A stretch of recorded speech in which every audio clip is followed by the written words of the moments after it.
लेकिन जब शासन और प्रशासन में भागीदारी की बात आती है, क्योंकि सरकारी जब रिकॉर्ड बनता है, आप लोगों के इस तरह के जो प्रोग्राम होते हैं, तो यह बात नोट की जाती है कि यहाँ आईएएस कितने हैं, आईपीएस कितने हैं, आरएस आरपीएस कितने हैं, आरजेएस कितने हैं, यहाँ एमएलए कितने हैं, मंत्री कितने हैं, प्रधान कितने हैं, जिला प्रमुख कितने हैं। आंकड़े इस बात के माने जाते हैं, इस बात के आंकड़ों पर समाज का मापदंड क्या होता है कि हमारी शासन प्रशासन भागीदारी कितनी है और हम लोग कहां खड़े हैं। जब ये देश अंग्रेजों का गुलाम था 1947 से पहले, तब तो यह बात समझ में आती थी कि देश अंग्रेजों का गुलाम है, अंग्रेज लोग इस देश के अंदर तय करते हैं, भाग्य का फैसला तय करते हैं। लेकिन 1950 के बाद इस देश का संविधान लागू होने के बाद, वोट की व्यवस्था होने के बाद, हम सबके हाथों में जिम्मेदारी आई कि हम लोग वोट के माध्यम से अपना प्रतिनिधि चुन करके भेजें। संविधान में बाबा साहब अम्बेडकर ने व्यवस्था की कि 26 जनवरी 1950 के बाद हर जाति हर धर्म के लोगों की शासन में प्रशासन में भागीदारी हो, हर जाति धर्म के लोगों को आगे बढ़ने के समान अवसर मिले। उस संविधान के लागू होने के 72 साल बाद यदि आज ये आंकड़े हैं, तो आज हमें सोचना पड़ेगा। ये बड़ी गंभीर बात है, हमें सोचना समझना पड़ेगा, चिंतन करना पड़ेगा। और ये चिंतन 2 घंटे 4 घंटे एक दिन से काम चलने वाला नहीं, हफ्तों बैठ करके चिंतन करना पड़ेगा कि इसकी वजह क्या है। आप लोग रोड पे चल रहे हैं, 40 की स्पीड से पुरानी इंटर की गाड़ी आप लोगों ने ले रखी है, और आप लोग सोचो कि मैं किसी को साइड भी नहीं तो रोड के बीच में आगे आके चलो, तो काम चलने वाला नहीं। अब फॉर्च्यूनर का जमाना है, 150 130 की स्पीड से चलने वाली गाड़ियां आ गई। अब आपकी 40 की स्पीड से चलने वाली गाड़ी आगे नहीं रहेगी। अब यदि आपको आगे रहना है तो समय के मुताबिक हम लोगों को अपने आप को बदलना पड़ेगा, चेंज करना पड़ेगा। सन 2099 में मोबाइल आया था, आप लोगों ने देखा नोकिया का मोबाइल था, बड़ा सा। हम सिर्फ उस मोबाइल से सुन सकते थे और या कह सकते थे, इतना काम कर सकते थे, हमें मैसेज का भी पता नहीं था, किसी को नहीं था ना। और आज 2022 में आप सारे लोग मोबाइल लेकर के वीडियो बना रहे हैं, कोई लाइव चला रहा, आप लोग मोबाइल सामने रख करके आपका परिजन यदि कोई विदेश में बैठा है, अमेरिका में बैठा है, ऑस्ट्रेलिया में बैठा है, इंग्लैंड में बैठा है, तो आप उसके साथ आपके सामने पे बात कर सकते हैं। 22 साल में मोबाइल ने, नेटवर्क ने इतना बड़ा अपडेट किया, जमाना अपडेट हो रहा है, लेकिन हम लोग अभी भी उस खर्च में और दहेज में और उस सारे के सारे सामाजिक रीति रिवाजों में, धार्मिक अंधविश्वासों में फंसे पड़े, हम उससे आगे नहीं जा रहे। हमारी ये पीड़ा है कि हमारी शासन में भागीदारी नहीं है, हमारी प्रशासन में भागीदारी नहीं है, पीड़ा। लेकिन प्रशासन में भागीदारी कैसे होगी? क्या शिक्षा का कोई शॉर्टकट है क्या दुनिया में किसी के पास? इस दुनिया में, इस धरती पर शिक्षा का कोई भी शॉर्टकट नहीं है। क्या बगैर पढ़े लिखे आदमी कोई आईएएस बन जाएगा? क्या बगैर पढ़े लिखे आईपीएस बन जाएगा? क्या बगैर पढ़े लिखे आरएस आरपीएस बन जाएगा? कोई ऐसा सिस्टम है क्या तो धरती पे? आपको यदि जयपुर जाना है तो सीधी रोड है आपके यहां से, हाईवे है। जरूरी नहीं आपके पास फॉर्च्यूनर हो, यदि आप पैदल भी यहाँ से रवाना हुए तो यहाँ से 100 किलोमीटर जयपुर है। आज आप चल करके यदि 15 किलोमीटर का सफर भी आप लोगों ने जयपुर की तरफ चल करके तय कर लिया तो कल ये दूरी 85 किलोमीटर रह जाएगी, 15 किलोमीटर की सफर आपका तय हो जाएगा। लेकिन आपने दूसरी तरफ गाड़ी लगा दी तो क्या जयपुर आएगा? जयपुर नहीं आएगा। हमें जयपुर की तरफ चलना पड़ेगा। मैं तो ये मानता हूं कि यदि रोड पे चल रहे हो, एक्सीडेंट हुआ है, तो इसका मतलब है कि किसी ने चूक की है, या और कोई बिना चूक यदि ट्रैफिक के नियमों का पालन करते हुए आप लोग रोड पे चल रहे हैं तो क्या एक्सीडेंट हो जाएगा? नहीं होगा। इसलिए यदि हम आज पीछे हैं तो उसका कोई कारण है। और मैं कहना चाहता हूं कि शिक्षा और स्वास्थ्य के क्षेत्र में हमें अपने आप को अपडेट करना पड़ेगा, अपने आप को बदलना पड़ेगा, अपने आप को आगे बढ़ाना पड़ेगा। शिक्षा से पहले एक बात और जरूरी है जिसके बारे में हम लोग ज्यादा नहीं सोचते, वो है स्वास्थ्य। पहला सुख निरोगी काया है कि नहीं है? पहला सुख निरोगी काया, और स्वस्थ शरीर में ही स्वस्थ दिमाग बसता है। और स्वस्थ शरीर कब होगा? जब आप शुरू से लेकर के, जन्म से लेकर के, पहले साल से लेकर के बच्चों के खान पान रहन सहन पर ध्यान देंगे। स्वास्थ्य का संबंध रहन सहन और खान पान से है। इसके अलावा तीसरी कोई चीज नहीं है स्वास्थ्य सही रहने की और बिगड़ने में। है क्या कोई तीसरी चीज? कोई तीसरी चीज नहीं है। स्वास्थ्य यदि सही है तो इसका मतलब है कि रहन सहन और खान पान सही है, और स्वास्थ्य बिगड़ा है तो इसका मतलब है कि रहन सहन और स्वास्थ्य यानी खान पान में कहीं कहीं यानी बिगड़ा है कहीं कहीं बस। तो यदि बचपन से, और बचपन से पहले साल से कौन ध्यान देगा स्वास्थ्य पे? पहले साल से स्वास्थ्य पे ध्यान देगा माँ, और कोई ध्यान देने वाला नहीं है। पहले साल से कौन ध्यान देगा स्वास्थ्य पे? माँ ध्यान देगी। और माँ कब ध्यान देगी? जब माँ खुद पढ़ी लिखी होगी, बच्चों को पढ़ाएगी, नहलाएगी, धुलाएगी, अच्छी परवरिश करेगी और उसके स्वास्थ्य का ध्यान रखेगी। इसलिए शिक्षा और स्वास्थ्य, एक आदमी जब 20-25 साल की उम्र होती है उसके समझ में आता है कि मुझे क्या खाना चाहिए, क्या नहीं खाना चाहिए, और तब तक उसकी नींव कमजोर हो चुकी होती है। लेकिन यदि पहले साल से वो ध्यान रखे स्वास्थ्य का तो फिर नींद कमजोर होने वाली नहीं है। आप लोग क्या सोचते हैं कि ये 45 किलो के बच्चे, 47 किलो के जवान जिनकी पीठ और पेट का पता ही नहीं चलता, और आजकल ये स्लिम होने का जो काम हो रहा है ना, छाछ पीते नहीं है, दूध पीते नहीं है, खान पान ठीक है नहीं, और ये 45 किलो के जवान आप लोग सोचोगे कि ये IAS IPS बनेंगे, ये भर्ती होंगे, आपके फौज में भर्ती होंगे। हमें स्वास्थ्य पे ध्यान देना और उसके बाद हमें शिक्षा पे ध्यान देना होगा। शिक्षा और स्वास्थ्य पे, और शिक्षा पे कैसे ध्यान देंगे? ये नहीं कि हम लोगों ने अच्छे स्कूल के अंदर बच्चे का एडमिशन करवा दिया, अच्छे कॉलेज स्कूल में एडमिशन करवा दिया, मास्टर जी जाने और बच्चा जाने नहीं। जिस तरह से आप लोग अपनी खेती को रोजाना संभालते हो, जिस तरह से एक व्यापार करने वाला अपने व्यापार को रोजाना संभालता है, जिस तरह से एक ठेकेदारी करने वाला एक ठेकेदार अपने रोजाना कारोबार को संभालता है, उसी तरह से हम अपने बच्चों को भी की शिक्षा पर भी रोजाना नहीं तो महीने में, 1.5 महीने में, 2 महीने में जाकर के स्कूल में जाकर के पता करें कि हमारा बच्चा क्या पढ़ रहा है, किस विषय में कमजोर है, किस विषय में होशियार है, होमवर्क कर रहा है कि नहीं कर रहा है। यदि इसकी तरफ, बच्चे की तरफ आपने ध्यान दिया तो आपको 2 फायदे होने वाले हैं। नंबर 1 तो बच्चा है वो शिक्षा के प्रति जागरूक होगा। बच्चे के समझ में आएगी कि मेरे पिताजी, मेरे माताजी मेरी किस तरह से मेरी शिक्षा पे ध्यान दे रहे हैं, इसलिए वो कोई भी गलती स्कूल में आने जाने की, होमवर्क की नहीं करेगा। और दूसरा, आप लोगों में भी शिक्षा के प्रति जागरूकता आएगी, शिक्षा के प्रति सोच आप लोगों की बढ़ेगी और आप बच्चों को ज्यादा आगे बढ़ाने में, आगे मजबूत करने में आप लोग आपको ध्यान देंगे।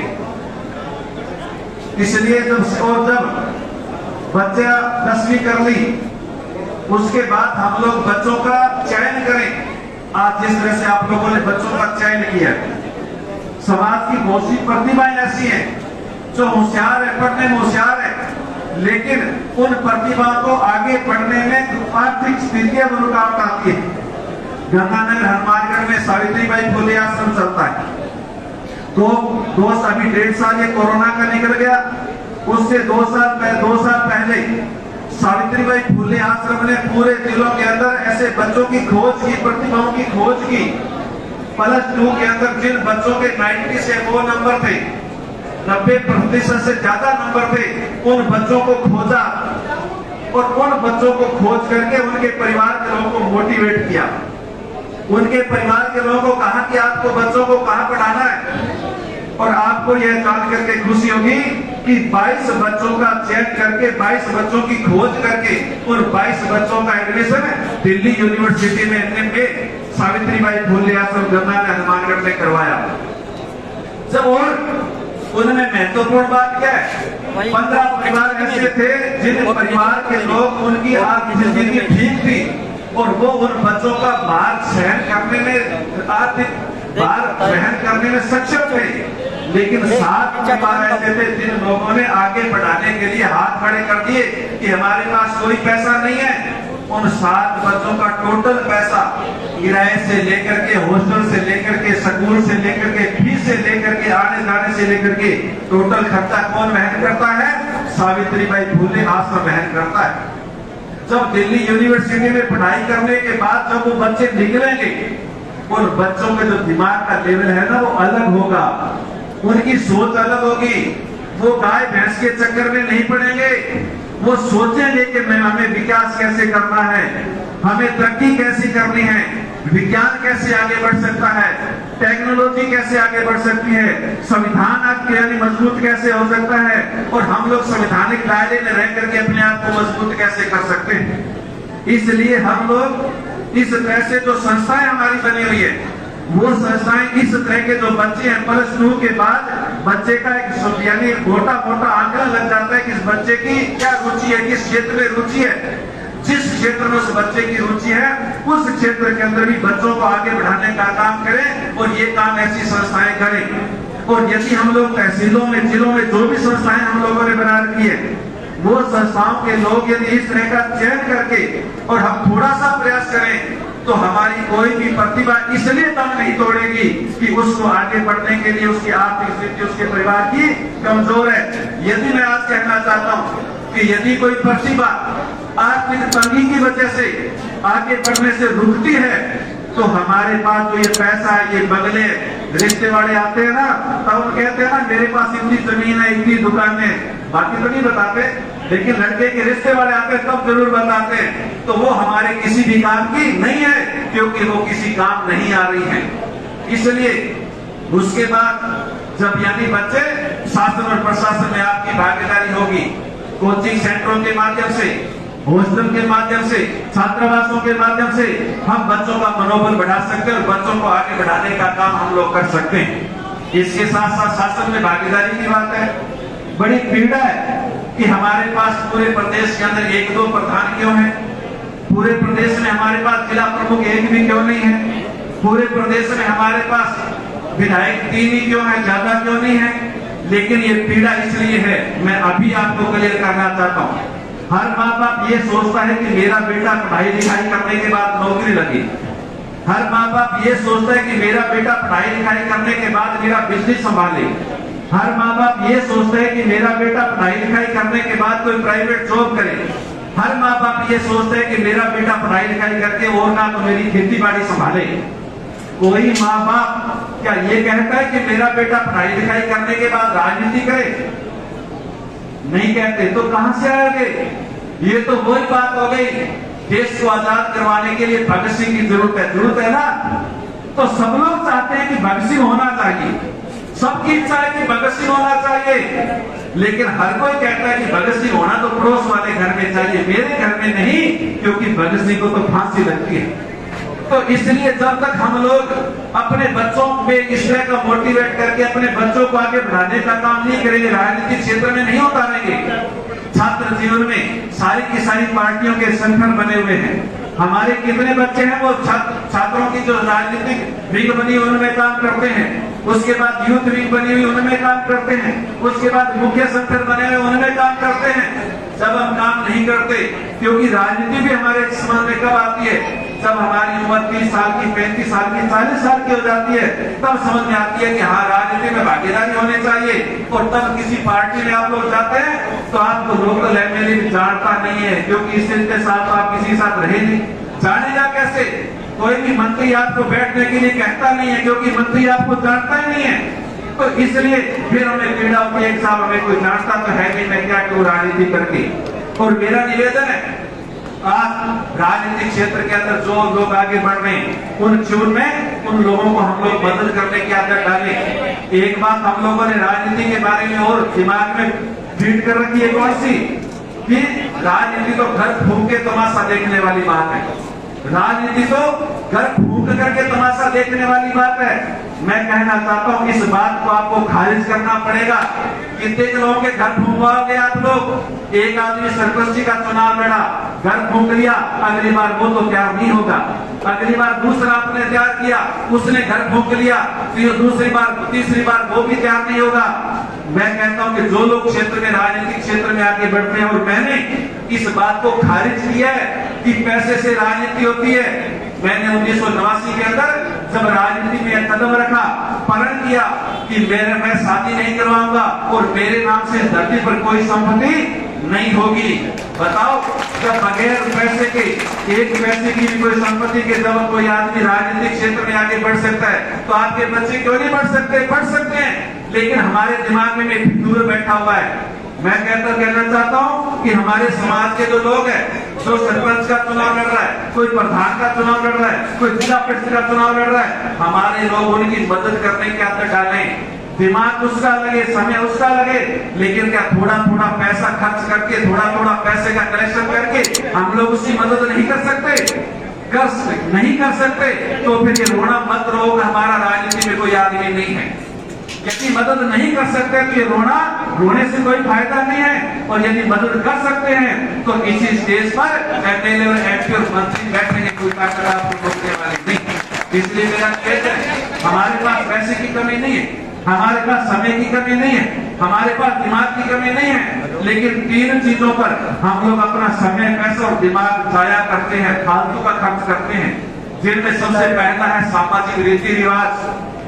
सामाजिक रीति रिवाजों में चाहे किसी भी तरह का घरेलू फंक्शन है, उसके अंदर हम लोग अपनी बढ़ाई के लिए खर्च करते हैं ना। मैंने, और खुद ही कहते हैं, मैंने 1000 लोगों का खाना किया, मैंने 1500 लोगों का खाना किया। कौन पूछता है आपके 1000-1500 के खानों पर? लोग गांव के गांव चला रहे हैं, उनकी भी कोई पूछने वाला नहीं है। हमें जमात खिलाते हैं, हमें फिर बताते हैं। इस यानी आपके इस खर्चों को, सामाजिक रीति रिवाजों में लगने वाले खर्चे को कम करो। दूसरा, धार्मिक अंधविश्वासों में लगने वाले खर्चे को कम करो। जापान ने 1930 में सोचा कि हमारे पास बुलेट ट्रेन 200 किलोमीटर प्रति घंटा। जापान एक ऐसा देश है जहां ट्रेन सेकंडों में लेट होती है। क्यों? क्योंकि उन लोगों ने समय की कीमत को समझा। अब बताओ, हमारे यहाँ बुलेट ट्रेन की जरूरत कहाँ है? क्योंकि हमारे 3 महीने तो पैदल यात्रा में निकलते हैं, निकलते नहीं निकलते। खाटू श्याम जी वाली पूरी हुई तो सालासर वाली आ गई, सालासर वाली पूरी हुई तो रामदेव जी वाली आ गई, रामदेव जी वाली पूरी हुई तो आपके गोवर्धन जी वाली आ गई, गोवर्धन जी वाली पूरी हुई तो करौली वाली माता की आ गई। बताओ, जब हमारे पास इतना समय है पैदल यात्रा के लिए, अरे जब आपके पास साधन नहीं थे तब आप पैदल यात्रा करते समझ में आती थी। आज तो आपके पास बुलेरो है, फॉर्च्यूनर है, आपके पास स्कॉर्पियो है, आप खुद के पास नहीं है तो किराए की है। एक दिन में आप लोग सालासर जाकर के वापिस आ सकते हो, एक दिन में आप लोग रामदेवरा जाकर के वापिस आ सकते हो, एक दिन में आप लोग करौली जाकर के वापिस आ सकते हो। तो फिर 15 दिन लगाने का क्या मतलब है? क्या तू क्या बताओ, है बेतू का काम? इसलिए हम लोग समय के महत्व को समझे। एक आदमी 25 साल तक सीखता है, एक आदमी 25 साल तक सीखता है, और रिटायरमेंट का टाइम क्या है? 60 साल। तो काम कितने साल, उसने अचीवमेंट कितने साल किया? 35 साल। 35 साल में 8 घंटे सोने के और 2 घंटे दिन के क्रियाक्रम के 10 घंटे और निकाल दो। जब आप ये समय निकालोगे, आपको पता चलेगा कि आपकी जिंदगी का 1 मिनट कितना महत्वपूर्ण है। आपको पता चलेगा कि आपकी जिंदगी का 1 सेकंड कितना महत्वपूर्ण है। आप बच्चों को पता चलेगा कि आप लोग को आगे बढ़ने के लिए क्या करना है। कुदरत ने किसी को 28 घंटे या 22 घंटे नहीं दिए, सभी के सभी बच्चों को 24 घंटे का दिन और रात का टाइम है। लेकिन आगे वो बढ़ते हैं जिनका 24 घंटे का शेड्यूल है पूरा का पूरा। मुझे इतने बजे से इतने बजे तक पढ़ाई करनी है, इतने बजे से इतने बजे तक खेलना है, इतने बजे से इतने बजे तक सोना है, इतने बजे से इतने बजे तक मेरे को घर का काम करना है। यदि आपके पास शेड्यूल है फिक्स, यदि आपके पास आगे के 5 दिनों का शेड्यूल यदि आपकी डायरी में है तो आपका समय बड़ा महत्वपूर्ण है। और यदि आपकी डायरी में आपका शेड्यूल महत्वपूर्ण नहीं है तो आप इस धरती पर ऐसे आए हैं और ऐसे आप चले जाएंगे कहते कहते हमारी ये नहीं है वो नहीं है। कहने से काम नहीं चलेगा, हम लोगों को अपने आप को आगे बढ़ाने के लिए काम करना पड़ेगा। इसलिए पहला सामाजिक रीति रिवाज, दूसरा धार्मिक अंधविश्वास और तीसरा है नशे पते। इन 3 चीजों में लगने वाला समय, इन 3 चीजों में लगने वाला दिमाग और इन 3 चीजों में लगने वाले पैसे की बचत करके यदि हम लोगों ने शिक्षा के क्षेत्र में, स्वास्थ्य के क्षेत्र में, विज्ञान के क्षेत्र में, टेक्नोलॉजी के क्षेत्र में अपने आप को आगे बढ़ाने के काम में लगाया तो इतने ही पैसे से, इतने ही समय से, इतने ही दिमाग के आपके घर की रौनक अगले 10 साल में चेंज हो सकती है, बदलाव हो सकता है, कोई ताकत रोकने वाली नहीं। इसलिए और ये काम हमें करना पड़ेगा, अपने घर से शुरुआत करनी पड़ेगी। और यदि हम लोगों ने शुरुआत नहीं की और हम ये लोग ये कहते रहे, दूसरों को गालियां निकालते रहे, दूसरों के बारे में ये कहते रहे ये तो ये नहीं करते, वो नहीं करने देते, वो नहीं करने देते, तो साहब दूसरे तो प्लेट में डाल करके आपको प्रधानगी का पद कभी भी देने वाले नहीं है। दूसरे तो एमएलए का पद आपको प्लेट में डाल करके कभी भी देने वाले नहीं है। और जो लोग राजनीतिक क्षेत्र में आगे बढ़े हैं, आज जयप्रकाश जी मेरे ख्याल में आजादी के बाद पहला प्रधान है आपके अलवर का, है ना? गलत तो नहीं मेरा? आजादी के बाद पहला प्रधान बना है अलवर का। अब बताओ, जब उनको आप कोने में बिठा दोगे तो फिर बच्चों के कैसे समझ में आएगा कि राजनीतिक आदमी राजनीति की यानी जरूरत है कि नहीं है? उनको तो कोने में बैठा दोगे, उनको बीच में बैठाओ, उनका मान सम्मान करो ताकि बच्चे सीखें कि हमारा एक प्रधान बना है, प्रधान बनने से मान सम्मान होता है, राजनीतिक क्षेत्र में आगे बढ़ने से मान सम्मान होता है। और जब आप लोग अपने प्रतिनिधियों का मान सम्मान आप लोग नहीं करोगे, उनको तो कोने में बिठाओगे और आप लोग सोचोगे कि हमारे में आगे बढ़े, ये बात होने वाली नहीं है। मेरा निवेदन है कि हम लोग इस बातों पर ध्यान दे करके अपने आप को मजबूत करें। और आज तो आप लोगों ने बच्चों के लिए इतना अच्छा भव्य प्रोग्राम किया है, बहुत अच्छी व्यवस्था। अभी मेरी बेल बासलीवाल जी से जो बात हुई हॉस्टल के बारे में, और बहुत अच्छी व्यवस्था आप लोगों ने हॉस्टल के माध्यम से, लगभग 70-80 बच्चे यहाँ पढ़ते हैं। इन बच्चों पर भी विशेष तौर से ध्यान दे करके, हॉस्टल पर विशेष तौर से ध्यान दे करके, ये हॉस्टल ऐसी जगह है जहाँ से IAS और IPS निकलने वाले हैं। ये हॉस्टल ही ऐसी जगह है जहाँ से RS RPS निकलने वाले हैं, जहाँ RS निकलने वाले हैं, और कोई भी सिस्टम इस दुनिया में नहीं है। इसलिए ऐसे हॉस्टलों को, इन ऐसी जो यानी ये मंदिर है, ऐसे मंदिरों को हम लोग मजबूत करें, ऐसे मंदिरों को हम लोग तरोताजा करें और बच्चों के भविष्य के बारे में विशेष तौर से ध्यान रख करके, अपने बच्चों के बारे में विशेष तौर से ध्यान रखें। एक निवेदन लास्ट और करना चाहता हूँ, जब हमारे घर के अंदर बेटी का जन्म होता है, पुरानी बात, बेटी का जन्म होता है तो एक कहावत है कि जब घर में बेटी का जन्म होता है तो बाप को पेट की गांठ बांधनी पड़ती है। उनका मतलब यह है कि बेटी के लिए दहेज जोड़ना पड़ता है। मैं आज ये कहना चाहता हूँ कि इस 21वीं सदी के अंदर इस बात को पूरी तरह से खारिज करने की आदत डालो। उस बच्ची की दहेज के लिए नहीं, आपको दहेज के लिए पैसा जोड़ने की जरूरत नहीं, उसकी शिक्षा पर पैसा लगाओ, उसके आगे बढ़ने पर पैसा लगाओ। वो बच्ची अपने पैरों पर खड़ी होगी और उसके आने वाली सारी की सारी पीढ़ियां तरेगी। कोई आपको पीछे नहीं तो दहेज का पैसा पास कर ये थाने में मुकदमे बहुत ज्यादा हो गए। दहेज का पैसा, दहेज का सामान तो आपका थानों में पड़ा रहता है। और तो वो दहेज, असली जो दहेज है बच्ची को, वो उसकी शिक्षा है, वो उसका स्वास्थ्य है। असली जो दहेज है वो उसको यानी अपने पैरों पर खड़ा करना है। इस ओर यदि हम लोगों ने ध्यान दिया तो हमारी बच्ची आगे बढ़ेगी। और जब बच्ची आगे बढ़ेगी तो लड़का पढ़े या न पढ़े, लड़की का पढ़ना ज्यादा जरूरी। क्यों? क्योंकि बच्चे को प्राथमिक शिक्षा जो मिलती है वो अपनी माँ से मिलती है। इसलिए हम लोगों को इस क्षेत्र में बच्चों के यानी पढ़ाई के क्षेत्र में और ज्यादा ध्यान देने की, विशेष ध्यान देने की जरूरत है। आप लोगों ने मुझे बुलाया, मान सम्मान दिया, आप लोगों ने स्वागत किया, बहुत बहुत धन्यवाद। आप लोगों ने मेरी बात बड़े ध्यान से, आराम से सुनी है, इसके लिए भी आप लोगों का धन्यवाद। और इन बातों को ग्रहण करके हम लोग अपने आप को मजबूत करें, किसी को कुछ भी कहने की जरूरत नहीं, हम अपने आप को ताकतवर करें, तभी हम लोग मजबूत हो सकते हैं। बहुत बहुत धन्यवाद। जय हिंद।